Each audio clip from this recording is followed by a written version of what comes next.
સ્વાગત છે। કેસર કેરીમાં ખરણ આવવાના કારણે ગીરના ખેડૂતો સહિત ઇજારદારો ચિંતામાં મુકાયા। ટૂંક સમયમાં ગીરની પ્રખ્યાત કેસર કેરી બજારમાં આવશે, પરંતુ ખેડૂતો હાલ ચિંતિત બન્યા છે, કારણ કે કેરીમાં ખરણ આવ્યું છે। ખરણ એટલે કે આંબા પરથી ખાખડી ખરવા લાગી છે। સાથોસાથ વેજીટેટિવ ગ્રોથ આવવાથી નવી કૂંપણો ફૂટવા લાગી, જેથી ખેડૂતો અને ઇજારદાર પરેશાન બન્યા છે। જુઓ આ દ્રશ્યો છે ગીર સોમનાથ જિલ્લાના ગીર વિસ્તારના આંબાવાડિયાના। આપ જોઈ શકો છો કે દરેક આંબામાં કેરીઓ ઝૂલી રહી છે, તો સાથે આંબાના નીચેના ભાગે જોશો તો સંખ્યાબંધ કેરી ખરી ગઈ છે। આથી આંબાવાડિયાના માલિક એવા ખેડૂતો અને ઇજારદાર ચિંતામાં મુકાયા છે।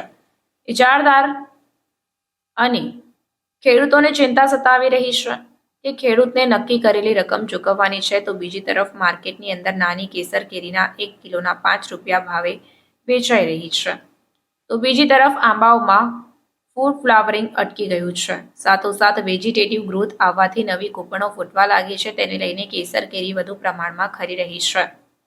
તો 10 દિવસ પહેલા જે નાની કેસર કેરીના 1 કિલોના ભાવ 50 થી 60 રૂપિયા હતા, તે કેસર કેરી આજે 5 રૂપિયામાં ખેડૂતો પાસેથી વેપારી ખરીદી રહ્યા છે। અને ગત વર્ષની સરખામણીએ આ વખતે કેસર કેરી માર્કેટમાં માત્ર 40% આવે એવી સંભાવના ખેડૂતો અને ઇજારદારો વ્યક્ત કરી રહ્યા છે। જ્યારે ખેડૂતને એ મૂંઝવણ છે કે કેસરમાં જો આમ જ ખરણ રહેશે તો ઇજારદાર બાકીની રકમ આપશે કે કેમ। કેસરમાં ખરણને લઈને કેરી પકવતા ગીરના ખેડૂતો અને ઇજારદારો મુશ્કેલીમાં મુકાયા છે। ત્યારે કૃષિ વૈજ્ઞાનિકોનું કહેવું છે કે આ વર્ષે પ્રથમ તબક્કાનું અંદર ફ્લાવરિંગ આવ્યું છે, બાકીનું જે બીજો અને ત્રીજા તબક્કામાં નહિવત ફ્લાવરિંગ આવ્યું છે, તેમાં પણ રાત્રિના સમયે ઝાકળ અને દિવસની ગરમી પડવાને લઈને ખરણની પ્રક્રિયામાં વધારો થયો છે। તેની સાથે સાથ બીજા અને ત્રીજા સ્ટેપનું જે ફ્લાવરિંગ નથી આવ્યું, તે આંબાઓમાં હવે નવી કૂંપળો પાંદડાઓ આવી રહ્યા છે, તે કુદરતી પ્રક્રિયા છે અને તેમાં કોઈ ફેરફાર થઈ ન શકે। આ સમગ્ર પ્રક્રિયા જોતા બજારમાં કેસર ઓછી આવશે, જેને લઈને આ વર્ષે કેરીના ભાવો આસમાને રહેશે। રિપોર્ટર કલ્પેશ દેવડિયા, ગીર સોમનાથ। પુષ્કળ સાહેબ ઇજારાઈ છે, બરાબર છે, પણ એટલો બધો કોળ અને ઝાકળ આવે છે કે કોઈ મોટી ખાખડી રહેતી જ નથી આંબા ઉપર, બધું હેઠે પડી જાય। રોજની 250-300 કિલો ખાખડી 15-17 દાડિયા કરીને વીણાવું છું સાહેબ।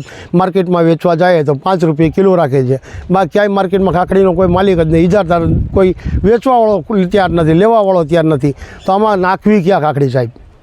ને ખાખડી વીણાવીએ નહીં તો આમાં જીવાત થઈ જાય, સોનમાગ થાય, ઘણા બધા રોગ આવે। આમાં દાળિયાની દાળી બી નથી નીકળતી। માર્કેટમાં તો મહિનાદીમાં કેરી ચાલુ થઈ જશે સાહેબ, આવું ને આવું રહે તો કેરી ક્યાં થાય જ નહીં, ખાખડીમાં જ પૂરા થઈ જાય બગીચા। અત્યારે નવો પાન કોળ હોય જ નહીં, બરાબર છે, કેરી ઉતરી જાય પછી જ કોળની શરૂઆત થાય સાહેબ।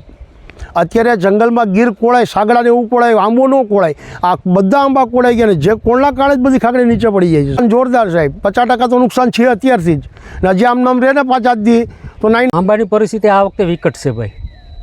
વાતાવરણ ઝાકળ ને એક તો પહેલાં ફૂટ મોડી આવી તો ત્યાં એમાં પાછો હેળ જીવાત ને આ ને તેને બધું આવી ગયું, અને અત્યારે જે કેરી થઈ તો આ કુદરતી ઝાકળ પડ્યો ને એને લીધે ખરણ વધી ગયું, પુષ્કળ ખરણ વધી ગયું। બગીચા તો ઓછા જ આવ્યા, એના અમે પાછું ખરણ વધી ગયું ને કોળ આવી ગઈ। એટલે હવે ઇજારિયાદાર છે એ આપણે આ બગીચો મેં આ ઇજારિયાદારને દીધો, તો હવે એને નુકસાની જાય તે આપણે જે ભાવમાં દીધો હોય એનાથી 50% પાછા બાદ લેટ કરવા પડશે। ન કરો તો ઇજારદાર મૂકીને ભાગી જાય, એટલે આવે ખેડૂતના તાલામાં। આ પરિસ્થિતિ છે આ વર્ષે। કેટલું આ વખતે ઓછામાં ઓછું મારા બગીચાનું મારે જાણ ખાતર કહું ત્યાં લગન 40% ઉત્પાદન આવી। ખરણ પુષ્કળ છે, અત્યારે પુષ્કળ ખરણ છે। નવા પાન આવી ગયા આ વખતે, અત્યારે ન આવવા જોઈએ। હું જ્યાંથી ખેતી કરું ત્યાંથી મને તો આ પહેલો અનુભવ છે। આ પાન ક્યારે આવે, કેરી બધું ખરણ થઈ જાય ને એટલે ચોમાસાની સિઝન, ચોમાસું બધું બેહું થાય ને તો એ નવા પાન આવે, એને બદલે આ તો જે ચોમાસાને 2 મહિનાની વાર છે ત્યાં પાન આવી ગયા નવા, એટલે બગીચા કોળમણી લઈ લીધી। એટલે આંબાની અંદર 3 વખત આપણા વિસ્તારમાં ઘણા વર્ષથી ફ્લાવરિંગ આવે છે। એમાં પહેલી જે ડિસેમ્બરના એન્ડ સુધીમાં હોય તેમાં થોડા પ્રમાણમાં આવેલું, અને જે જાન્યુઆરી અને ફેબ્રુઆરીમાં જે ફ્લાવરિંગ સારું આવતું એ આ વર્ષે નહિવત જેવું છે, ને થોડું ઘણું આવ્યું હતું તો એમાં પણ જે ઝાકળ રાતના અને દિવસના ગરમી હોય તેના કારણે એમાં મેક્સિમમ ખરણ જોવા મળે છે, જે કે જેવું અત્યારે ચાલી રહ્યું છે।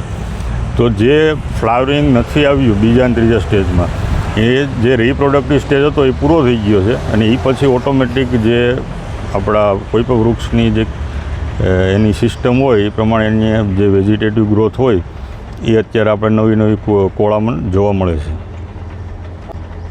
ઉત્પાદનમાં તો આપણે જોવા જઈએ તો આ વર્ષે બહુ ઓછા પ્રમાણમાં આવેલું છે આવરણ. તો મારા ખ્યાલથી 1200-1500ની આસપાસનો બોક્સનો ભાવ રહેશે, કેમ કે એટલું બગીચામાં આવરણ છે જ નહીં. ગયા વર્ષની સરખામણીએ કહી શકાય કે 50% ઉપર